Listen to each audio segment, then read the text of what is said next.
It is 570. It is week number 7. This is it. Now, most courses I have taken, I'm assuming most courses you have taken, if it's an 8-week course, you're ramping up the work. Final day, week 8, last minute is when everything is due. That is not the case in this course. Much like a good movie, ramping up week 7. This week, end of this week, is when your big assignment is due. And then week 8, reflecting upon it.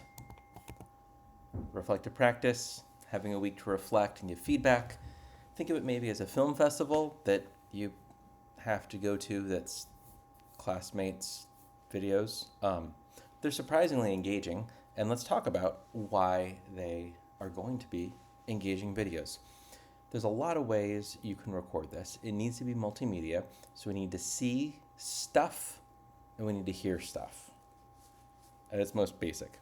What most people do is actually what's in the Google Doc for instructions is under step 1 of instructions is using Google Slides to build out your presentation and then using Screencastify to add your voice with a little video of you in the corner.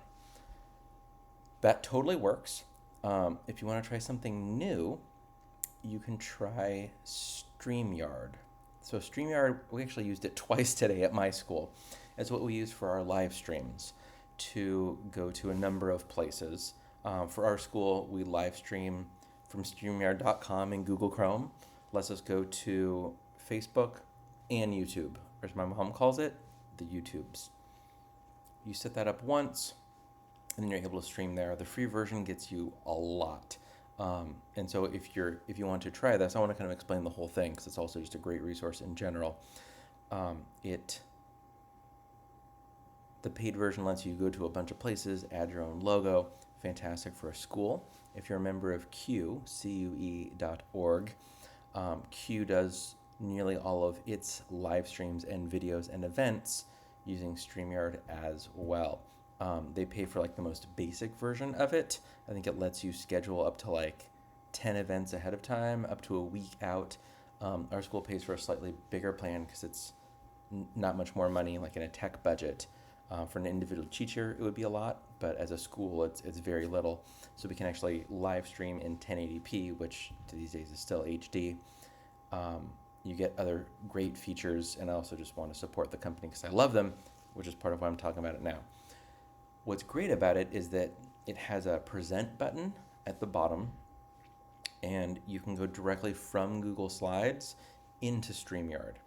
So if you have your webcam, that can be one camera, and then essentially you get like a different interface with your slides. So you can have like top thirds where my slides could be going right here, and I could click through my slides, and it would change up here.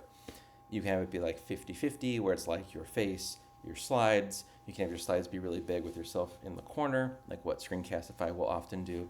You can have it be just you, just your slides, and with shortcuts like Shift 1, Shift 2, Shift 3, Shift 4, you can switch between all of those, or you can just like click further down on the screen as you go. You can do record only. So you're like, why, Bill? Why are you telling us about StreamYard? I'm not live streaming my assignment number 4, reflective practice presentation. Why? Because you can record only. And then you can download that recording and submit it.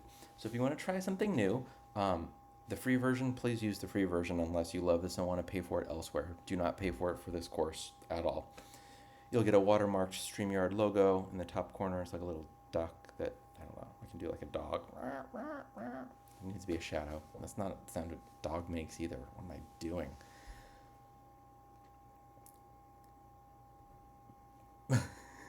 Just picturing like my dog that goes quack, quack. I don't know. I don't know what that was. But I do know it's been a very long school year. So are you yes. You're like, yes, same. Hopefully same. You get the watermarked StreamYard duck in the corner. There's a few other things. You can only stream to like 2 places at once. You're not streaming at all. You're recording. So the free version might be amazing, and then maybe you want to use it for like a nonprofit you're connected with. You might want to use it for your school, pitch it to like your student council. If you do any sort of assemblies, this is a very easy inexpensive like workflow. I've paid for things that have been like thousands of dollars that take like 8 hours to set up. This is just StreamYard.com. You don't even have a password. You just get a 6-digit code from your email or a Google group, like tech accounts. So you can add more people to it, and then you log in with that, and you're good to go. I love it. You can add slides ahead of time. You can add overlays that are images. You can add videos ahead of time. So we used it for our all-school assembly this morning. And so they sang, best day, fag day, it's the best day, fag day. And they do a little dance at the beginning. That's always a video, so we upload that ahead of time. We do Where's the Hillbrook Bear, and currently Nilo's making those videos for our all-school assembly. Upload those ahead of time. We just had our talent show, which is part of why I'm just like, whew, it's been a week. We uploaded, it was about 50-50 live performance and videos. We have a big 86-inch TV with a giant cart on wheels. We had about 20 live acts, 20 videos. I uploaded all the 20 of those videos ahead of time, so it's just click and it plays. There's an overlay, so we went live, but it wasn't quite ready, so it's just full screen talent show. And then we had slides ready to go. Actually, we didn't do that today, but for this morning we did. We click through, like trivia time, and then it's like the top third. It's great. I've gone on a little bit too long about StreamYard, but if you're looking for something a bit more than Screencastify, this is it's pretty polished, and there's lots and lots of options. You're not limited to Screencastify. I know a lot of people are increasingly using Canva. If you have an EDU email address, and you do, you should be able to get Canva for Educators for free, which is the same as Canva Pro. Many, many options. Adobe has a lot of slides options that are increasingly becoming more professional and complex and customizable using their AI visual plugins. But I will give you a few big picture tips. Images should be memorable and visually stunning. So we don't want the clip art from 1998 of the two 3D people shaking hands. We don't want those 4 puzzle pieces that kind of fit together. We want images that are strong and powerful. If we want to use something like DALL-E by OpenAI that Microsoft owns to go text to generative AI imagery, you're welcome to do that. If you want just something that's kind of clip art-y, maybe go with the Noun project. If you want just real photos other people have taken, Creative Commons has a search feature where you can search either Google Images or search Flickr, which still has so many Creative Commons images. And what that means is that you're allowed to use other people's images if you give them credit. It's a bit more nuanced than that. There's a whole class or course that you conceivably could take about fair use, copyright, Creative Commons. That's like the 20-second answer. So more of that, less of text. Please, please, please do not give me a slide with 12 bullet points. Please, please, please do not ever read your slides. Any human, including me, can read faster than you can speak. So if you are reading your slides, your audience will finish them before you, and then they're just waiting for you to finish reading. So please do not read your slides. If you really want to read a script, either print it out and read it, or you can use presenter notes and have kind of a picture-in-picture thing where you have that. But it should not be a place for lots of text. That's what papers are for. That's what discussion boards are for. That is not what presentations are for.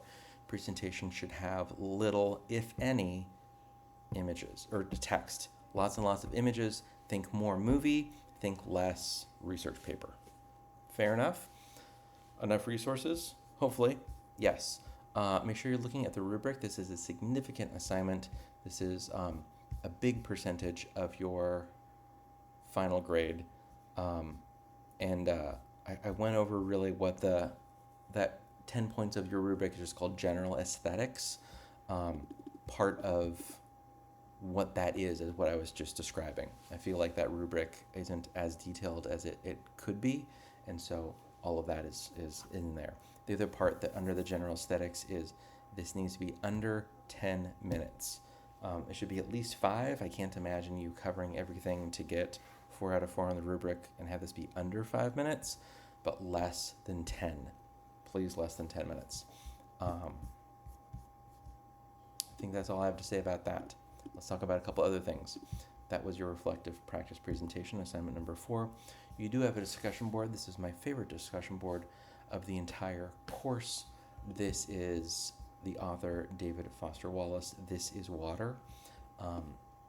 There's a lot to it. I'm going to leave it at that, just saying it's my favorite video that you watch in this course. And then finally, you are doing your Microsoft Flip weekly video. Please, please, please make sure you're doing a weekly video for that. It is a decent chunk of your grade.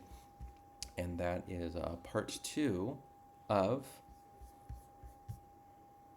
where did it go? Of your Dewey text.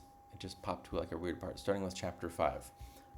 Again, either paste sections into ChatGPT or now Google Gemini, which used to be Google Bard until this week, or start with those gray rectangles on the side to go, because it's still pretty dense. But after this course, you can be like, yeah, I read Dewey, it's still relevant. That's all I've got for you this week.